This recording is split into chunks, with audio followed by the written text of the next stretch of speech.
if you're a runner and you've got some knee pain that comes on pretty frequently, or maybe it's not so frequent but you just can't seem to shake it, this might be an exercise that will be helpful for you. So a lot of times when the knee is becoming a problem with runners, it's actually the result of the hip.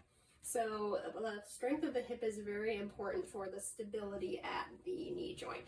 You can see if my hip is weak and not supporting my pelvis, my hip will kind of drop in, and you can see that that also causes my knee to fall in when I've got weakness here.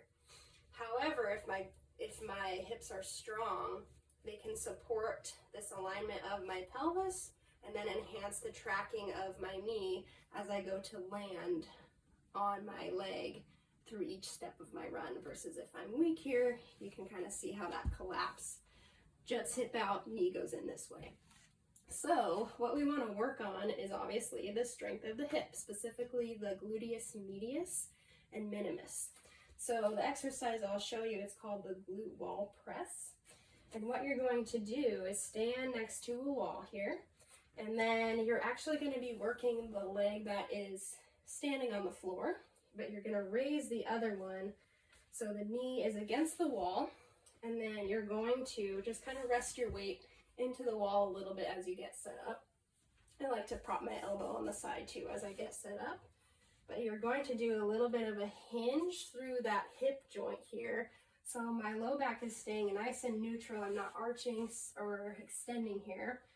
I'm just hinging through the hip until I feel, you should feel your side glute kind of come on or activate as you hinge further into the motion.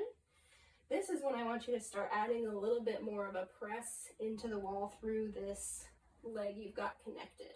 So your hip through your knee is all pushing into the wall here. Next, what you can do is add a little bit of a rotation through the trunk towards the wall, and it doesn't take much, but you'll find that that fires up the glute a little more as well. The goal of this is just to hold it for about 20 seconds, but you're going to work up to 2 minutes, and it should feel pretty fatiguing by the end. But that is mostly the goal for this one, is just to hold it, focusing on that hinge, that rotation, and the last thing you can add is trying to press that first toe into the ground, specifically the ball of the foot where that first toe is, finding that contact point. You'll find that lights up the glute as well. And you're just holding this for as long as you can stand it, starting with about 20 seconds and working up to 2 minutes. Again, goal is to really work on strength of these lateral hip muscles to support control at the knee.